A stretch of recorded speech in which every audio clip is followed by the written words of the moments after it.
Pessoal, se você está aqui hoje, você vai dar início à sua aula de protocolos para a flacidez de pele. E para entrarmos nesse tema, nós vamos falar sobre alguns pontos importantíssimos durante essa aula. Vamos falar sobre a característica do envelhecimento, vamos falar de tratamento, técnicas de associação e ordem de aplicação. Então, essa aula vai ser rica de instruções que vão te auxiliar no seu atendimento dentro da sua clínica de estética. E antes de começar essa aula, vai lá, pega o seu caderno e anote todas as dicas que nós vamos conversar aqui nesse vídeo.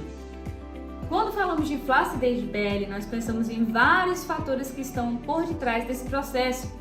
A flacidez ela tem vínculo com o processo de efeito sanfona, emagrecer e engordar, tem um vínculo com o processo de envelhecimento cutâneo, tem vínculo também com o processo de gestação na fase gestacional, onde a mulher tem um aumento gradativo, que nós chamamos esse aumento de aumento mecânico, e à medida que esse aumento ele acontece de uma forma rápida, após o parto nós temos a diminuição dessas características. Então, quando nós falamos de flacidez de pele, existem vários fatores que estão ali por detrás desse processo. Mas nós temos que entender um mecanismo que é muito importante, que é o mecanismo fisiológico.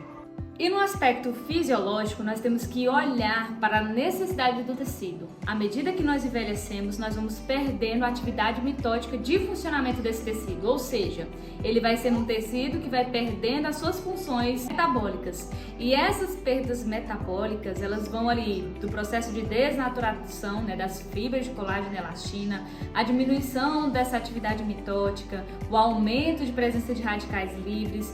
E à medida que esse sistema vai perdendo seu funcionamento, nós vamos tendo o aumento exponencial dessa acentuação desse aspecto de flacidez. E aí, um dos fatores muito importantes também que acontece na flacidez de pele é a subnutrição do tecido, tanto de vitaminas como minerais, como também na presença de água nesse tecido. Então, essas características, elas são primordiais para quando o profissional for realizar o seu tratamento, ele olhar com uma análise mais minuciosa para essas características. Então, o nosso tratamento ele vai girar em torno de um tripé, que eu vou explicar para vocês como é que funciona. E eu denominei esse tripé com 3 siglas, que é FPS, que aí você não esquece, você vai lembrar do protetor solar. Como é que funciona? F de fisiologia, P de problema e S de solução. Então, a fisiologia nada mais é que eu entender as características de funcionamento do meu tecido antes do problema. O problema é, como eu falei para vocês anteriormente, a característica principal que acomete o tecido. E a solução é o nosso tratamento. Como é que esse tratamento estético ele pode ser utilizado nesse problema? No princípio de que esse tratamento ele vai devolver o funcionamento para esse tecido. Aquilo que ele perdeu, a nossa solução ela vai devolver essa característica inicial para esse tecido. Então nós temos que olhar esses 3 segmentos. Primeiro, quer dizer, essas 3 direções, onde eu vou ter o conhecimento da fisiologia, eu vou ter o conhecimento da minha disfunção estética e eu vou ter o conhecimento do meu tratamento para utilizar de forma adequada para a minha disfunção estética. E diante desse cenário, como é que eu seleciono meu recurso? Primeiro, eu vou utilizar recursos que devolvam o funcionamento para o tecido. Um momento que essa pele ela tem menos produção de colágeno, menos hidratação cutânea, que é a presença de água, menos minerais, vitaminas, eu vou utilizar recursos onde esses recursos vão ofertar de forma gradual ou imediata essas possibilidades que esse tecido necessita. Então, na estética hoje nós temos as eletroterapias, que são a utilização dos equipamentos para dar estímulos metabólicos para que esse tecido volte a ter as propriedades que ele tinha. Outro recurso que é ofertado como tratamento também hoje são as intradermoterapias, que são a aplicação cutânea de ativos que ofertam de forma direta esses agentes que o nosso tecido precisa. E a outra forma também é por meio dos dermocosméticos, que eles trabalham ali em formato tópico, dando estímulos a nível cutâneo para a melhora do funcionamento do tecido. Nas eletroterapias para flacidez de pele, nós vamos utilizar recursos que devolvam o funcionamento metabólico e também que estimule a produção da neocolagênese, que é a formação de novas fibras de colágeno e elastina, e melhora também da oxigenação e nutrição do tecido. Nós temos o uso da radiofrequência, que é um equipamento que disponibiliza essa característica, que ele, por meio do efeito térmico, ele vai gerar uma estimulação de um processo inflamatório controlado sobre o tecido, e nesse processo nós conseguimos ali produzir novas fibras de colágeno e elastina e reorganizar as fibras de colágeno e elastina presentes no próprio tecido. Então, um dos recursos que também é bem indicado para flacidez de pele é a radiofrequência. O outro recurso que eu chamo de queridinha é a microcorrente. E por que eu falo que ela é minha queridinha? É que ela tem várias possibilidades de aplicação na estética, sendo corporal, facial, capilar, e também ela oferta possibilidades terapêuticas para tratamento de várias disfunções estéticas. E na flacidez de pele, ela também tem um funcionamento muito interessante, que ela vai devolver a nível de 500% o funcionamento de uma organela muito importante para a manutenção de energia no nosso organismo, que é a mitocôndria. Então ela aumenta em até 500% o fator de produção de ATP dessa organela. E a partir daí nós conseguimos ter, com a utilização desse recurso eletroestético, trabalhando as modalidades de parâmetros adequados, nós conseguimos estimular a produção de proteínas, que são as proteínas de colágeno e elastina, para devolver a qualidade tecidual dessa pele e diminuir o aspecto de flacidez tecidual. Outro recurso que também é muito utilizado, porém poucos profissionais sabem utilizá-lo da maneira correta, é o ultrassom terapêutico estético. Como assim, Arielle? É possível utilizar o ultrassom para tratar flacidez de pele? Sim, quando você sabe aplicar os parâmetros de programação adequados para o tecido. Nós conseguimos também utilizar o uso do ultrassom tanto para flacidez de pele, associando com a sonoforese, que é uma terapia de indução de permeação de ativos, e também conseguimos, por meio das programações, utilizar recursos ali naquele momento que vai devolver também o mesmo princípio fisiológico de produção de colágeno e elastina. Então é um recurso que poucos profissionais sabem utilizar para tratar a flacidez de pele. Outro recurso também muito utilizado é a vacoterapia. A vacoterapia ela possibilita um aumento da microcirculação local, realinhando toda a estrutura do tecido através da mobilização pela pressão negativa do vácuo, e à medida que nós mobilizamos esse tecido, nós vamos ativando o efeito mecânico de indução ali de propriedades químicas do nosso organismo para gerar o efeito de hiperemia local, vermelhidão. E aí essa hiperemia, ela produz uma resposta inflamatória controlada, onde nós vamos conseguir ali melhorar a oxigenação, e como resposta dessa inflamação controlada, nós temos a produção de colágeno e elastina. Esse uso dessas tecnologias são muito essenciais para o tratamento da flacidez. Mas o diferencial vai ser na associação com os nossos dermocosméticos. Então, nós vamos utilizar os recursos estéticos, eletroestéticos, mas nós precisamos associar com os ativos dermocosméticos, que é eles que vão fazer toda a diferença, principalmente na aplicação da vacoterapia. Outro recurso também que é muito utilizado para flacidez de pele é a carboxterapia. Isso mesmo, a carboxterapia, ela é uma infusão do dióxido de carbono sobre o tecido, e à medida que acontece essa infusão desse dióxido de carbono no tecido, nós temos ali uma ativação dos nossos mediadores histamínicos, que vão realizar todo o processo ali de absorção desse dióxido de carbono.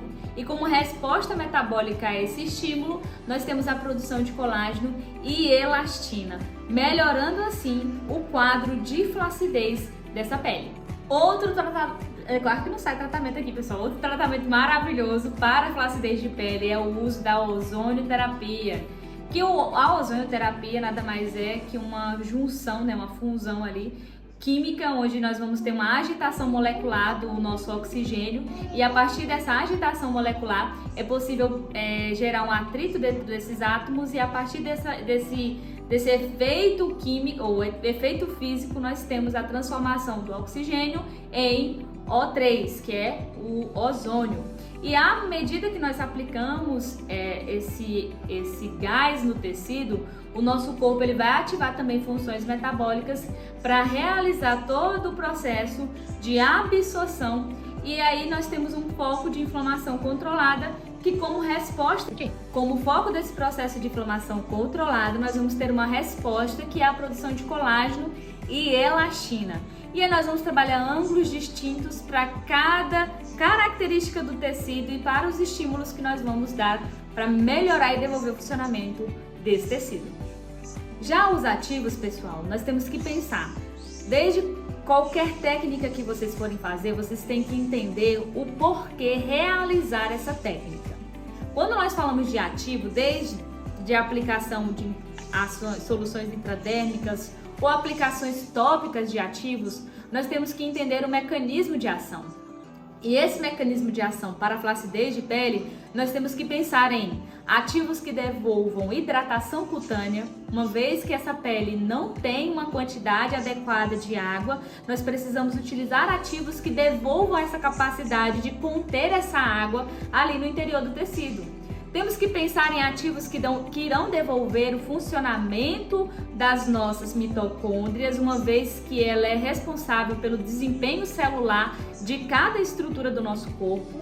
Temos que pensar também que esses ativos precisam produzir novas fibras de colágeno e elastina e, além disso, devolver qualidade para as fibras de colágeno e elastinas presentes no nosso organismo. Então, a primeira coisa que vocês têm que pensar quando vocês forem escolher ativos é se os mecanismos de ação desses ativos eles vão conseguir devolver essas propriedades químicas para o tecido. A partir de então, vocês vão conseguir escolher os ativos adequados para tratar a disfunção de flacidez de pele.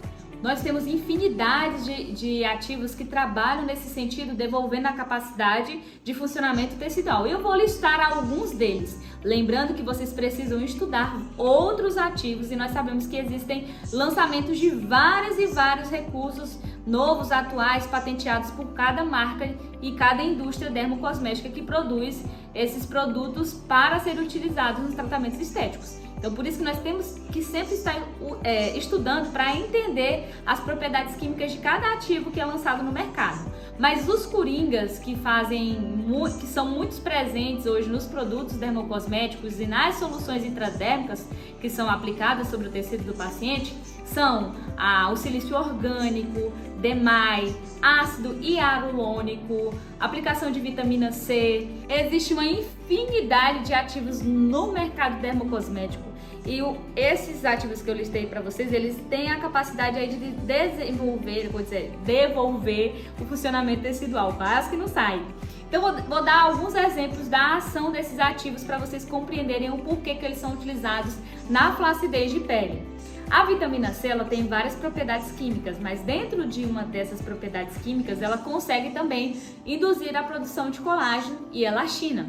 O ácido hialurônico também ele possui várias propriedades químicas e vários mecanismos de ações interessantíssimos, mas um desses mecanismos de ação é conter a água no interior do tecido. DMAI, ele trabalha como um fator de crescimento, volumização, é um preenchedor, então ele consegue ali também dar estímulos para a produção de colágeno e elastina e indiretamente melhorar a capacidade das fibras existentes.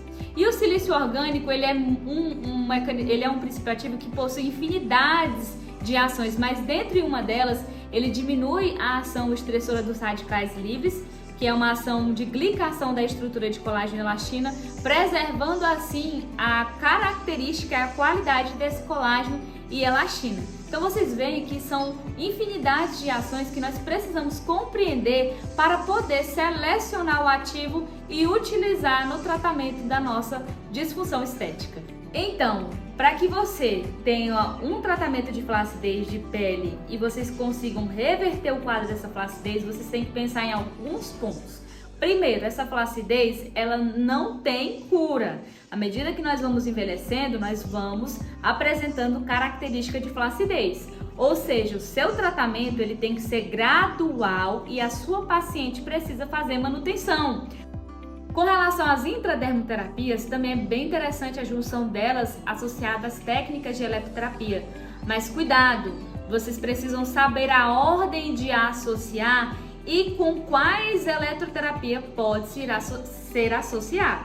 Então, eu sempre indico o ultrassom como um dos equipamentos para ser associado na aplicação das intradermoterapias. Outro equipamento que eu indico para associar é o equipamento de microcorrente. Já a radiofrequência eu não indico, por quê? Por ela fazer uma vasodilatação e aumentar o fluxo sanguíneo para a região, nós temos riscos de rompimento de capilares sanguíneos e também de algumas veias. E aí acaba que a sua paciente pode ficar com muito hematoma após o procedimento, porque como ela fez a vasodilatação, você vai ficar ali um pouquinho perdida no sentido de localizar os pontos que não podem ser aplicados à sua intradermoterapia. Então, cuidado também quando for associar as eletroterapias com os ativos. Então, entendemos os fatores importantes para tratar a flacidez, equipamentos disponíveis e associações. Vamos concluir nossa aula de hoje e na próxima aula nós vamos entender um pouquinho mais sobre as programações de cada equipamento para a disfunção de flacidez de pele.